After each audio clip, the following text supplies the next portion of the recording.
Good evening. Dr. Andrew Merrill here at Nightlight Chiropractic, and this is Wednesday Night Wellness Live.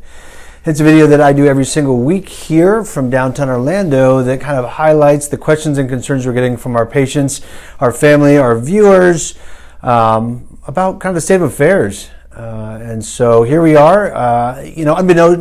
Unbeknownst to most of you viewers out there, if you've ever seen one of these before, I title these, right? So I title all of these different videos. Mr. Jenkins, hello. I title all these videos based on the topic, just a little bit. And so tonight's video is actually titled Working From Home Part 2, because we have so many patients who are working from home right now, and I'm speaking with them, each and every one of them, about kind of the trials and tribulations. We're seeing a lot of these people coming in for different ailments and conditions that are related to working from home. So we're going to talk about that. But before that, I have just a little bit of housekeeping, a few little odds and ends that we need to go over here before we get to that. And one of those is masks, right? So it has recently come out now, and I don't know if you guys watch the news. I think we've had conversations about this before on some of these videos, and definitely with patients, about how I'm not a big fan of the news, man. The news is just, it tends to change its mind all the time about things and take different positions as it suits itself. And I'm just not a big fan. But anyways, recently we've come out to talk about masks, right? And I have a couple different masks here that we're going to talk about in just a second, about should healthy people be wearing masks out and about, right? So we understand that we're going to have a shortage of masks for our healthcare professionals who are on the front line doing very, very important work here in the hospitals. And we don't want to get in their way. We don't want to impede their ability to do their job or make it less safe for them to do their job. That being said, can an argument be made from other countries or maybe from the World Health Organization that healthy people can still be wearing masks, maybe just not the ones that we want our medical professionals to use? So earlier I was listening to Dr. Fauci speak, the head of the CDC, talking about spray droplets, right? So we're starting to figure out how this coronavirus is spread just a little bit, and it turns out that it's not as much aerosol. At least this is the thought process today, April 1st. None of this is April Fooly. This is all the current research, so there will be no pranks here this evening. Anyways, so it's not like an aerosolized spray. Like if you sneeze or cough real hard, you would get this mist of particulate. What they're finding in the labs is that you need an awful lot of that stuff for it to hang around for any given amount of time. So if somebody were to sneeze in an elevator and then walk out, if you walk in, are you likely to get this disease? And what they're finding is probably not. And that's right now, April 1st here, so don't quote me on that, except that's where we are right now. So if that's not the issue, what is the issue? And it's these droplets.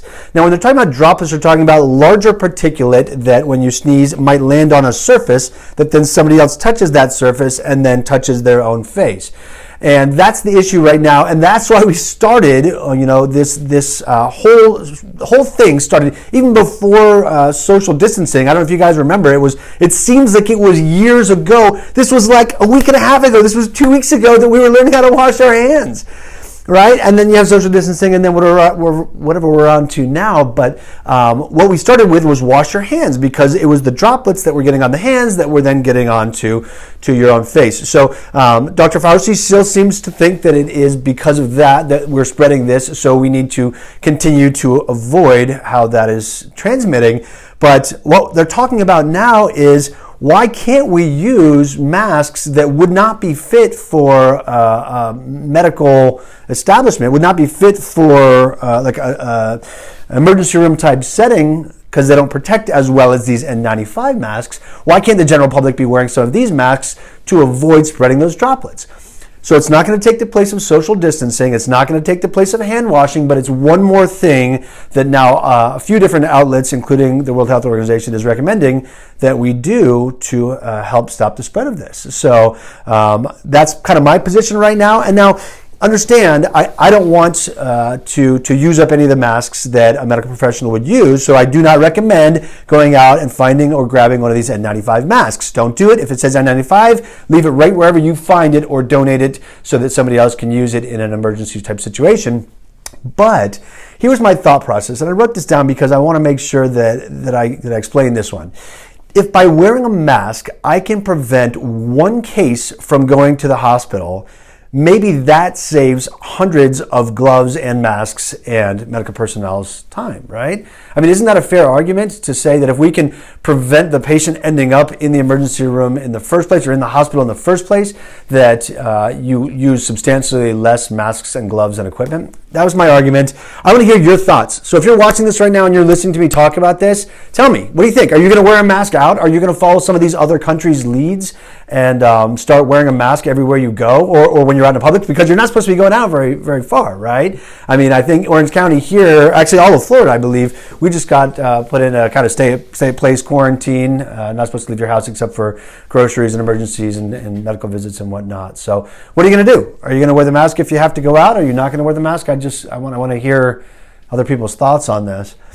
So the second thing I wanted to talk about here tonight, so that's that. Let's set that aside here. Like I said, I am no virologist. I'm very underqualified to be talking about that situation kind of across the board. What I am qualified to talk about is what we're seeing here in my office, and we are seeing a lot more neck pain, a lot more upper back pain, and a lot more headaches, and even some weird symptoms like dizziness and tingling into the hands and fingers. And what is all that coming from? Well, it's coming from working at home. So like I said, the title of these videos as I do them, tonight's title is Working from Home Part 2, because we're seeing a lot of patients who are in these hunched over postures, either on their couch or at their tables, and they're doing this to look at their laptop, right? So they're leaning all the way down, crouching all the way down, and then sitting like that for 8 or 10 hours.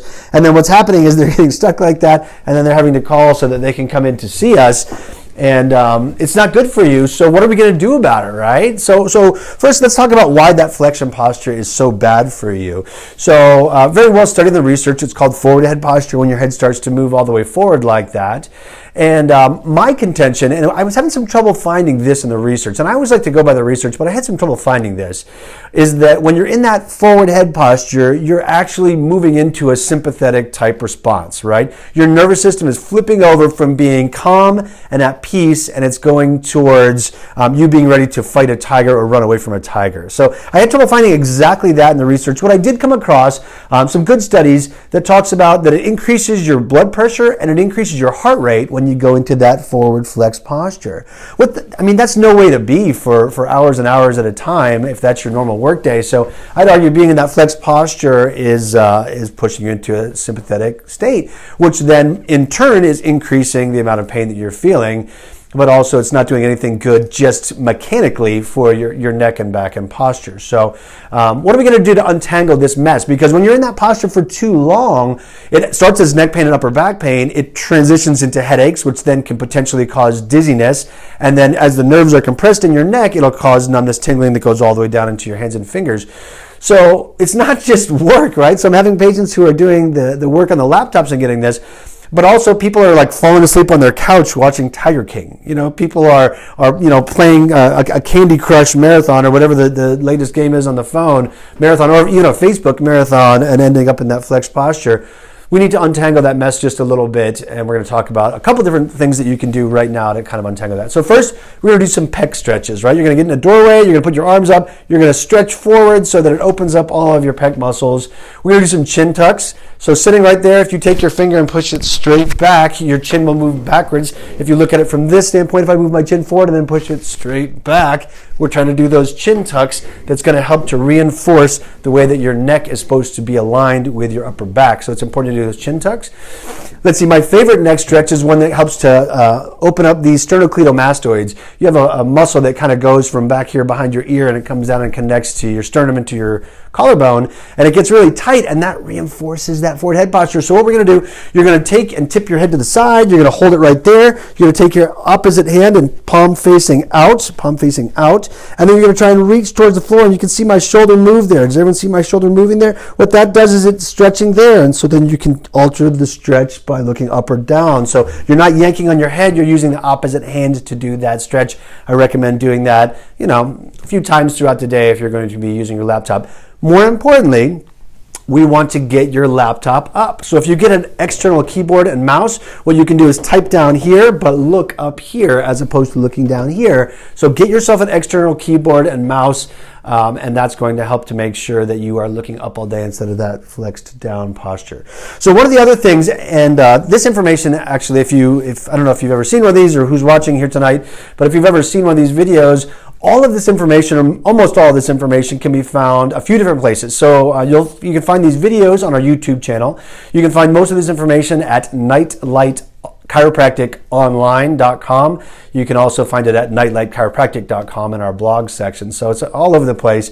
But one of these came out in one of the newsletters that we email out to patients, that increasing the amount of steps that you take every day will decrease your risks of getting neck pain. Isn't that crazy? Think about that for a second. If you add 1,000 steps, so 1,000 extra steps on your little watch tracker or movement tracker, decreases your risk of neck pain by 14%. Now that's important to you. Hopefully you're tracking this somehow. If you don't have like a Fitbit or a smartwatch, I'd recommend getting one. Find one cheap so that you can actually see how many steps you're taking. It's one more way that you can change some of your habits and get some more steps in. But if you're getting these extra steps, it has far-reaching effects more so than just getting your steps in. So highly recommended that you're tracking it and that you're actually working towards getting these extra steps in. And another way that you can do that, so, we're trying to change some habits, right? We're in totally new ground here. Working from home and being at home for this long is very abnormal for me. It's probably abnormal for most of you. We need to set new habits and new things that we're doing so that we're making sure that we are making the most of our time and getting healthier, not sicker. One of the things that I've recommended to a few different patients, and I'll recommend it to you as well, is if you're trying to break certain habits, one of the easiest things that you can do now is to move your phone away from you, to make it so that you have to get up and go find your phone or go to your phone every so often, right? It's amazing to me, but it's just the fact of the matter that we check our phones so often that moving it away from you actually will change some of your habits and behaviors. So move your phone away from you if you have to. Another thing that you can do is move some of the apps inside your phone to a harder to reach place so that it doesn't just happen by habit. If you're like me, you've maybe gone out to your phone at some point or another and you've said, okay, I need to check the weather, right? So you get into that posture like I just was and you go to hit weather, except that your hand doesn't go to weather. Your hand goes to Facebook. Your hand goes to your favorite game. Your hand goes to Instagram. It doesn't go where you want it to go because you're in that habit of making it do something else. And I would recommend that you hide that app and move your phone away from you so that you can break some of those habits. Anyways, that's all I have for this evening. I hope to hear from some of you in some of these comments here. It will be up for the rest of the week, and I would love to chat with you about wearing masks, not wearing masks, how often you touch your face, right? Somewhere between 16 and 25 times per hour, according to the research. So my recommendation to you here, April 1st, 2020, wear the masks if you're going to be outside. Continue to socially distance. Continue to distance yourself from the social media. Wash your hands and have a great week. I'll see you next week for another Wednesday Night Wellness Live. Good night.